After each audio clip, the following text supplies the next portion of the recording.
সুপ্রভাত বন্ধুরা, আজকে একদম রোদ ঝলমলে একটা সকালে তোমাদের কাছে ভিডিও নিয়ে চলে এসেছি। দেখো, আজকের দিনটা কিন্তু খুব সুন্দর, রোদ উঠেছে, একদম আকাশ পরিষ্কার। তো আমি ঠিক করেছি যে আজকে একটু জামা কাপড়গুলো কেচে রোদে দেবো। আজকে রবিবার, ছুটির দিন। সকালে ভেবেছিলাম একটু ছাদে গিয়ে হাঁটাচলা করব। হাঁটাচলা, ব্যায়াম এগুলো বিকেলের দিকে করি, কিন্তু আজকে যেহেতু সকালটা খুব সুন্দর দেখলাম, অন্যান্য দিন সাধারণত বৃষ্টি থাকে, তাই ঠিক করেছিলাম একটু গিয়ে হাঁটাচলা করে আসব। কিন্তু বাথরুম ক্লিনার এলো, বাথরুম পরিষ্কার করার লোক এসে গেল, তো সেই জন্য আর আজকে সকালে গিয়ে হাঁটাচলা হয়নি, তবে জামা কাপড় কাচতে গিয়েছিলাম। একবারে ছাদে গিয়েই জামা কাপড়গুলো কেচে নিয়ে শুকোতে দিয়ে দিলে সুবিধা হয়, নাহলে আবার নিচে কেচে তারপরে বালতি টেনে তুলতে বেশ ভারী হয়ে যায়, কষ্টই হয়। সেই জন্য ছাদে বসে কেচে ছাদেই মেলে নেব। আকাশটা দেখো বন্ধুরা, কি সুন্দর লাগছে। সকালবেলাটা ছাদে এলে না, জানো তো, মনটা ভালো হয়ে যায়। একটা কি সুন্দর পজিটিভ এনার্জি পাওয়া যায়, মনে হয় যে সারাটা দিনই বোধহয় ভালো কাটবে।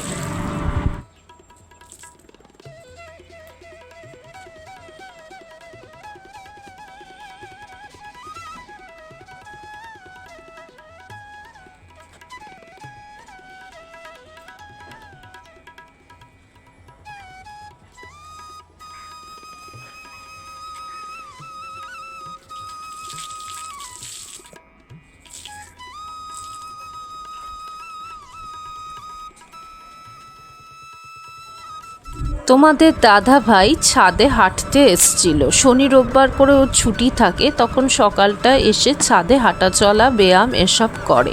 তো আমাকে জামা কাপড় কেচে মেলতে দেখে বলল, দাও আমি কয়েকটা তোমার সাথে হাতে হাতে মেলে দিই। সত্যি কথা বলতে কি জানো তো, ও যদি ছুটির দিন বাড়িতে থাকে তখন কিন্তু আমার সঙ্গে হাতে হাতে কাজ করে দেয়। কাজের মধ্যে কোনো রকম আলস্য দেখায় না, যে একটা দিন ছুটি পেয়েছি একটু বিশ্রাম নেব, সেরকম কিছু না। আমার সঙ্গে সঙ্গে ছোটোখাটো যেগুলো ওর পক্ষে করা সম্ভব সেগুলো করে, কিন্তু ও একদম রান্না করতে পারে না, এটাই একমাত্র সমস্যা। না হলে সংসারে আর সমস্ত কাজ মোটামুটি ও করে নিতে পারে। আমি খুব অসুস্থ হয়ে না পড়লে ওকে দিয়ে অবশ্য রান্নার কাজ বা অন্য কোনো কাজ সেভাবে করাই না। সারাটা দিন অফিস করে, প্রচুর খাটুনি যায়। আবার শনি রোববার যে ছুটির দিনগুলো পায়, সেই দিনগুলো যদি আবার বলি যে তুমি আমার সাথে কাজ করো, তখন নিজেরই কেমন লজ্জা লাগে। তখন মনে হয় থাক, ও একটু বিশ্রামই না হয় নিক।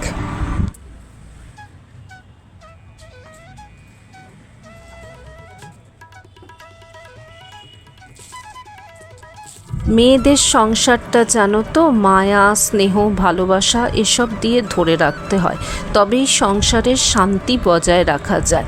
পরস্পরের মধ্যে যদি বোঝাপড়া থাকে তবে সহজেই শান্তিটা আসে, না হলে নিত্য অশান্তি, নিত্য ভুল বোঝাবুঝি, ঝগড়াঝাটি লেগেই থাকে।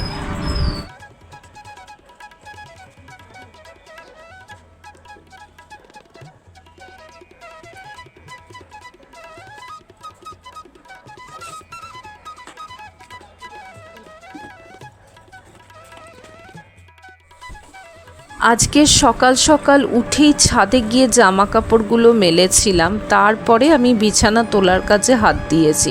সকালটা রোদ্দুর আছে দেখে ভাবলাম যে আগে জামা কাপড়গুলো কেচে মেলে দিই, নাহলে প্রতিদিন বৃষ্টিতে জামা কাপড় শুকোনো যে কী অসুবিধা হয়ে গেছে। সেই জন্য সকালে আগে গিয়েছিলাম ছাদে, তারপরে এসে বিছানা পরিষ্কার করলাম। তার মধ্যেই আবার বাথরুম ক্লিনার চলে এলো। তো ও আসবে আগেই ফোন করেছিল, তো ফোন করার প্রায় 15-20 মিনিট বাদে এলো।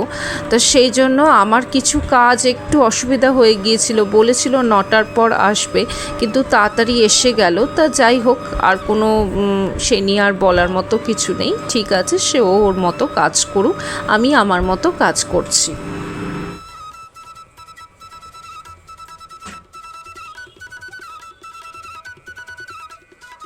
মাঝে মধ্যে একটু বারান্দায় গিয়ে উকি দিচ্ছিলাম, যদি কোনো সবজিওয়ালা পাই একটু ধনেপাতা নেব, বুঝেছো। আজকে দুপুরে যে রান্নাগুলো করব তার মধ্যে একটু ধনেপাতা দিলে ভালো হয়। যদিও তোমাদেরকে বলছি দুপুরের রান্নার কথা, কিন্তু একদম সরি জানো তো, দুপুরের রান্না আর দেখাতে পারিনি, ভিডিওটাও বড় হয়ে যেত, তাছাড়া আমি আর করে উঠতে পারিনি। তবে তোমাদের বিকেলের রান্না আমি দেখিয়েছি।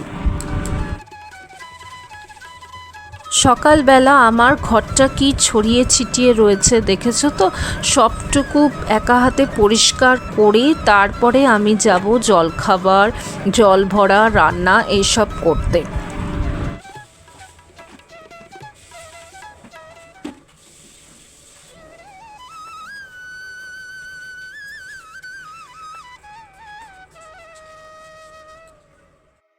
গতানুগতিক জীবনের নিত্যদিনের সাদামাটা কাজগুলো তোমাদেরকে দেখাই। জানি না আমার ভিডিও তোমাদের কেমন লাগে, তবে আশা করি যে বন্ধু হয়ে আমার পাশে থাকবে।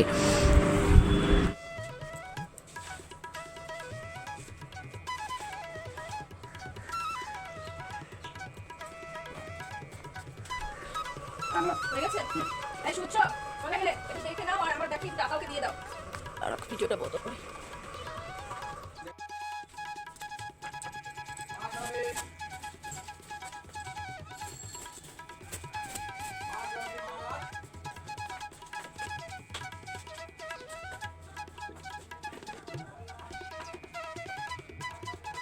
আমার বাথরুম দুটো পরিষ্কার হয়ে গেছে, এবার বালতিগুলো নিয়ে বাথরুমে রেখে দিচ্ছি। বারান্দা থেকে যে জামা কাপড়গুলো তুলে এনেছিলাম সেগুলো এখন ভাঁজ করে নিচ্ছি। কিছু জামা কাপড় দেখলাম এখনও শুকায়নি, যেমন তোমাদের দাদা ভাইয়ের এই হলদে রঙের মোটা গেঞ্জিটার কলারটা দেখলাম ভেজা রয়েছে, তাই আবার একটু রোদ্দুরে দিয়ে রাখলাম।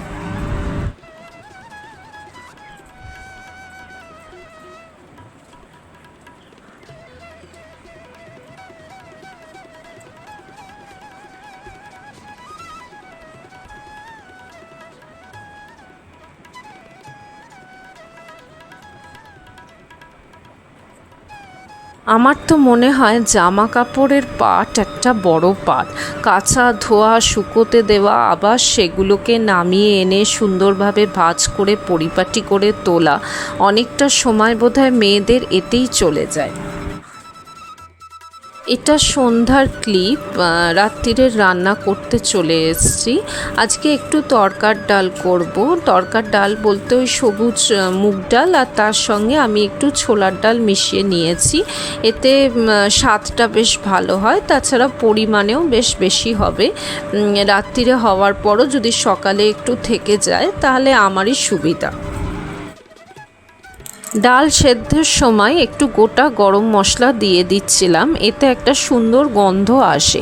আর সব কিছুই আমি একদম মিহি করে চপ করে নেব, পেঁয়াজ, আদা, রসুন, টমেটো, কাঁচা লঙ্কা, ব্যাস এই মশলা। আর ঘরে কিছুটা তোমাদের জিরে বাটা আর পেঁয়াজ বাটা ছিল, সামান্যই বেঁচে ছিল অল্প একটু পরিমাণে, তো সেটাই আবার দিয়ে দেব। পরের দিন আবার ফ্রেশ মশলা করে নেব। আমি দেখেছি জানো তো, মশলা বেশি দিন বেটে ফ্রিজে রেখে দিলে কীরকম একটু যেন হয়ে যায়।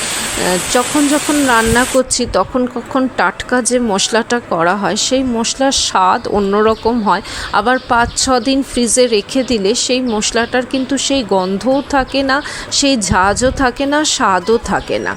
তবু আর কি করা যাবে, এখনকার ব্যস্ত সময় মানুষ তো সেটাই করে, আমিও সেটাই করে নিই। অফিসের দিনে কিছুটা মশলা করে রেখে দিই যাতে মোটামুটি 2-3 দিন চালানো যায়, কিন্তু ছুটির দিনগুলো জানো তো চেষ্টা করি মশলাটা টাটকা টাটকা করে নিয়ে রান্না করতে, তাহলে রান্নার স্বাদটা বেশ ভালো হয়।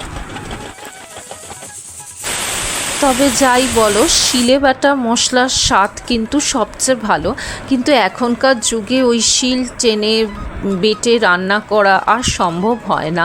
তবে মাঝে মধ্যে যখন একটু পোস্ত করি বা ধরো তোমার সর্ষে বাটা, এগুলো আমি মাঝে মধ্যে শিলে বেটে নিই। তাও আজকাল আর ওই ভারী আগেকার যুগের শিলটা আমার শাশুড়ির শিল, প্রচণ্ড ওজন, ওই টানাটানি করে আজকাল আর শরীরে দেয় না, সেই জন্য মিক্সিতেই সব কিছু সুবিধাজনক বেশি, তো ওইভাবেই মশলা করা হয়।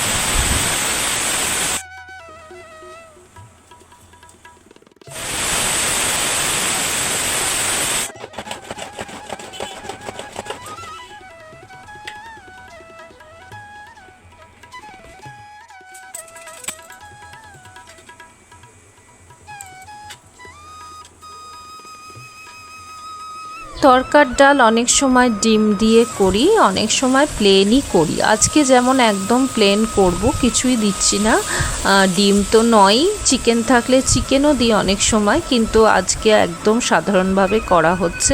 তবে ডালটা কিন্তু খেতে ভালো হয়েছিল, তোমাদের দাদাভাই প্রশংসা করছিল যে ডালটা বেশ হয়েছে।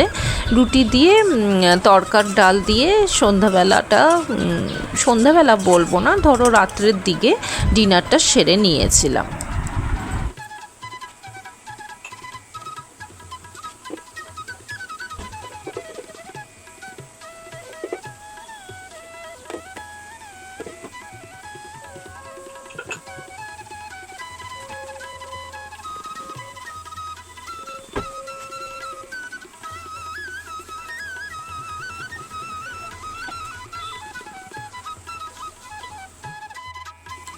আমি অবশ্য একটু কসুরি মেথি অ্যাড করেছি, আমার মনে হয় ওটাতেই স্বাদ হয়, একটু অন্যরকম, বেশ সুন্দর একটা গন্ধও আসে আর স্বাদটাও বেশ ভালো হয়।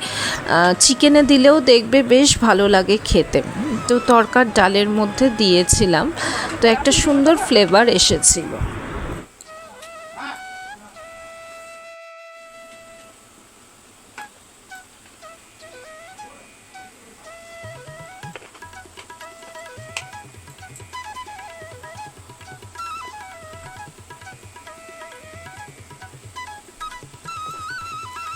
একটু গুঁড়ো মশলা দিয়ে দিচ্ছি, আসলে রাত্রিরে ওই একটা রান্না দিয়েই রুটিটা খাবে, রান্নাটা একটু সুন্দরভাবে না করলে ওদের খেতে ভালো লাগবে না।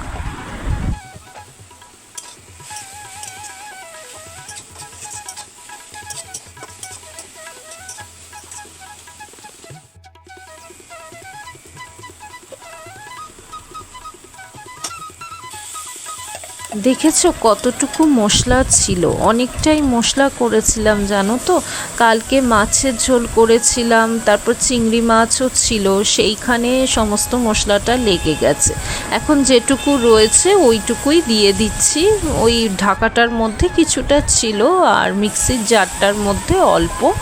তো যাই হোক, ও দিয়েই হয়ে যাবে। বেশি মশলা আবার আমার ভালো লাগে না গো, বেশি মশলাদার রান্না আমার একদম আজকাল আর ভালো লাগে না। আগে ভালো লাগতো যখন বয়সটা কম ছিল, তখন যেমন আমার মেয়ের যে বয়সটা 17-18, ওই সময়টা স্পাইসি রান্না খেতে বেশ ভালো লাগতো, কিন্তু এখন যত বয়স বাড়ছে এখন যেন একটু হালকা রান্না হলেই ভালো লাগে।